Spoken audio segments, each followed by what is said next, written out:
let's bring in Mr. Olayinka Ayolade, Police PRO in your state, joining us from Ibadan, the state capital. PRO, good morning and welcome to the program. Good morning, sir. Good morning, our listener. All right, so we've seen the video. We're grateful that the rescue happened. None of the victims was hurt. We understand 2 persons were neutralized among the kidnappers. So maybe give us a clear picture of what we saw. You know, so many things have happened. People have doubted their state. People have said all kinds of things. But it's an opportunity for the police to give their own report as to what we saw, what we all witnessed on video. I'm sure it was published by the police itself. So tell us how this happened and where did this happen? So thank you. So the incident happened. The woman was kidnapped on the 3rd alongside her 2 sons while she was dropping them in school. And ever since then, on the directive of the Inspector General of Police, IGP Olatunji Disu, PSC Daga, NPM, the Commissioner of Police immediately coordinated a rescue operation together in conjunction with the operative or the Force Intelligence Department, IRC operatives. And since then, we've been on the trail of the perpetrator. Of course, one of the perpetrators by name, popularly called Oloro, has been on the command watch list. The operatives continue to trail him until his eventual arrest on Thursday. After his arrest and a interrogation, he continued to cooperate with the operatives, which led to arrest of another of his conspirator called Dari, popularly called Solution here in Ibadan.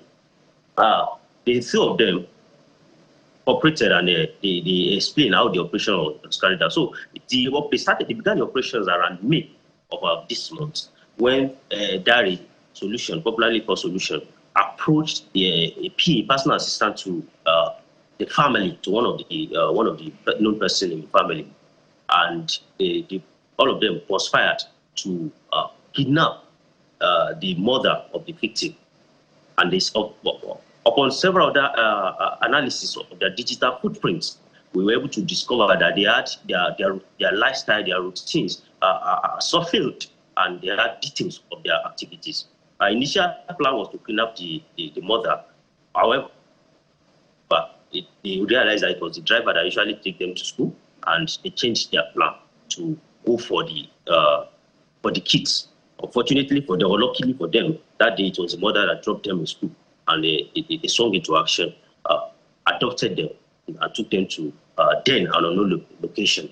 So the operative continued intelligence-led operation, leaving no stone unturned in ensuring that they were rescued on earth, because that was the mandate and the directive of the Inspector General of Police. And we've been on that until on the 6th at 7:30 when their hideout was stormed at Aide here in Ibadan.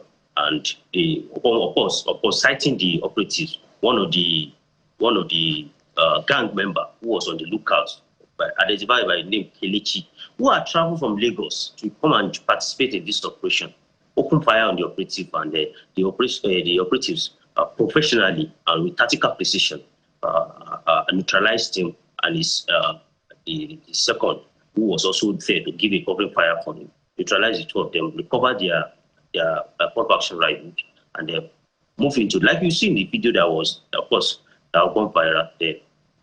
They were able to rescue the mother and the 2 sons. They arrested one other accomplice in the operation.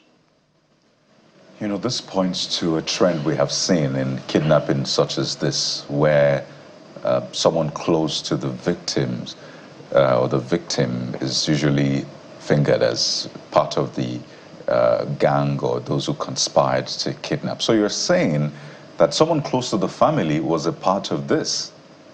Of course.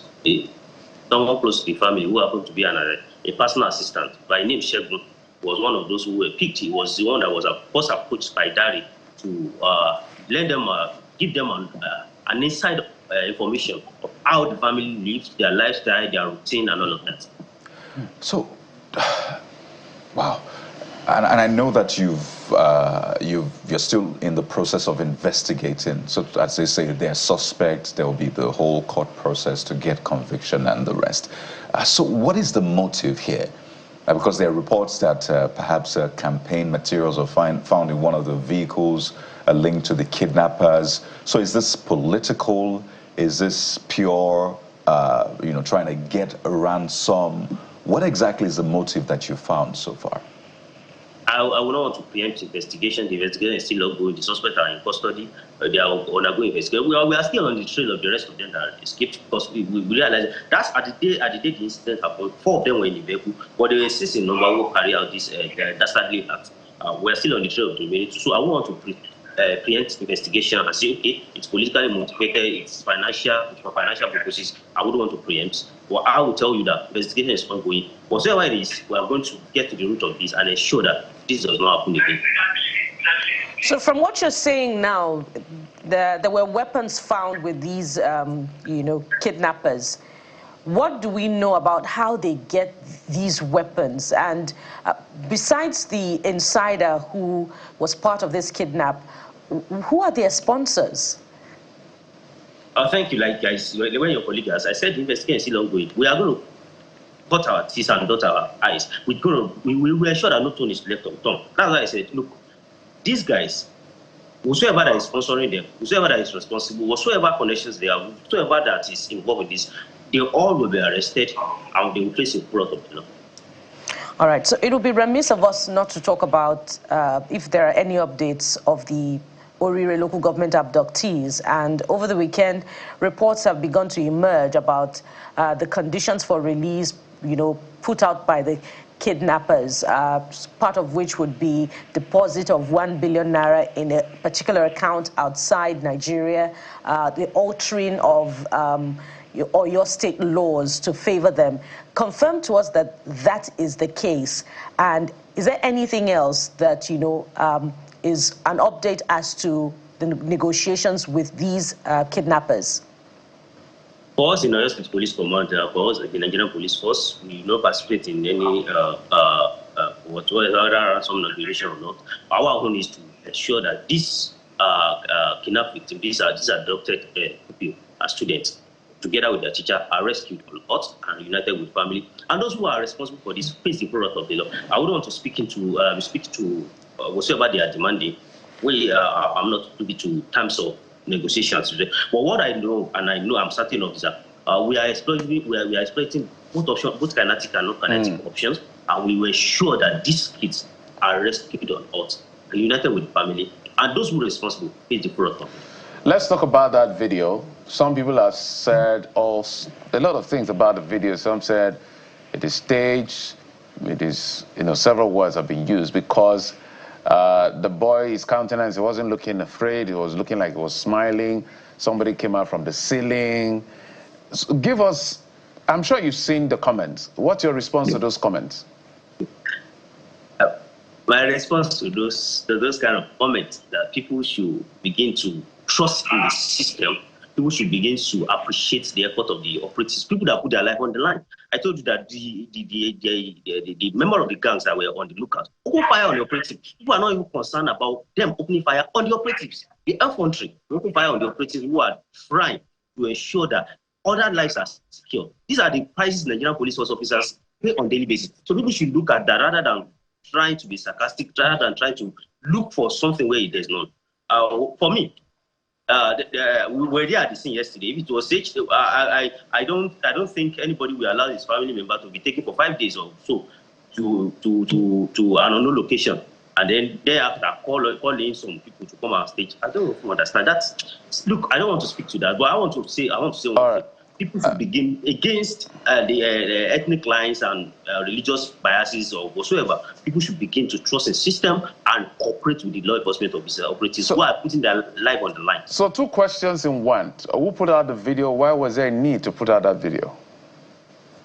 Of course, the same way you're talking about the video, I also saw the video. I'm not too certain of where the video came from. But of course, I can confirm that it was the video footage of the operation that took place at that place, because we had the scene yesterday. So the question again is, was it the police officer that put out the video or someone else? That's the question I'm asking you. Where you got the video from? No, we saw it online. I'm sure you saw the video. So I'm asking, did the video come from the police? Online, like you say, cyberspace is a free space. Anybody can put anything there. But I'm sure I wouldn't know who first posted the video. So I don't know how the video got out. As the police asked the question as to where that video is originated from?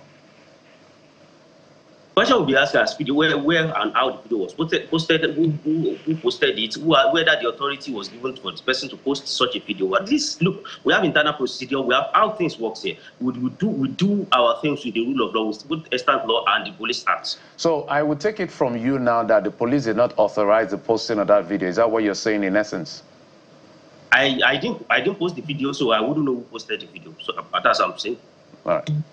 Well, being the Police Public Relations Officer of Oyo State, we only expect that it's something that you should know and be able to tell us whether or not the Oyo State Police Command authorized the release of that video. But let's get to another very important matter.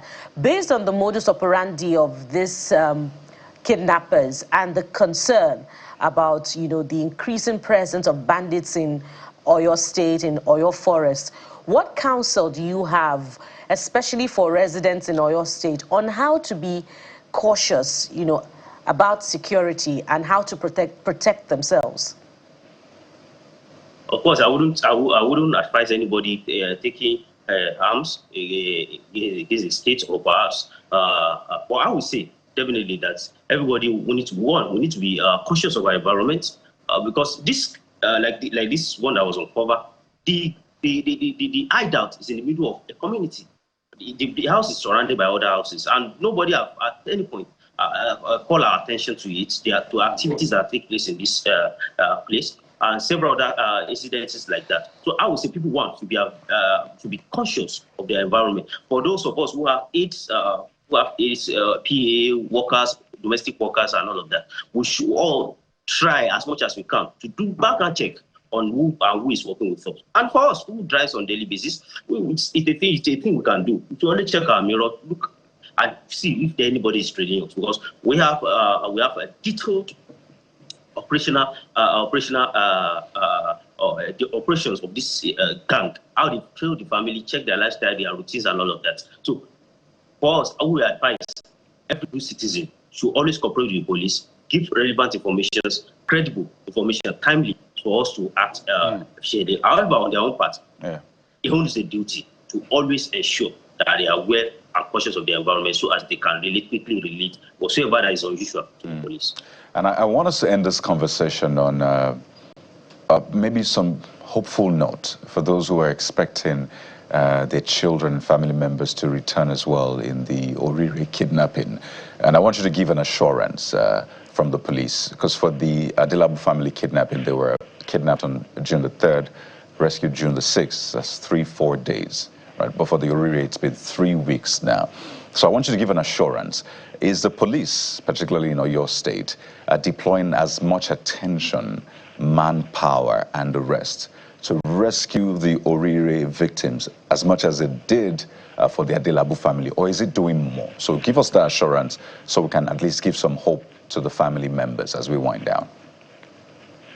To leave nothing in doubt, we have deployed the Nigerian Police Force, Oyo Police Command, even at the federal level, have deployed, including with other security agencies, the Nigerian Army, the DSS, the state actor, the Amotekun and the like. We deployed everything necessary, more than whatsoever we deployed for the operation in rescue of Mrs. Adegoke.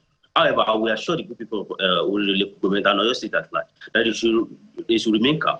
We rest assured that the Oyo State Police Command, in collaboration with other security agencies, we are doing everything possible to ensure that the aborted kids and their teacher are rescued or not, reunite with the family, and those responsible are arrested and they face the full wrath of the law.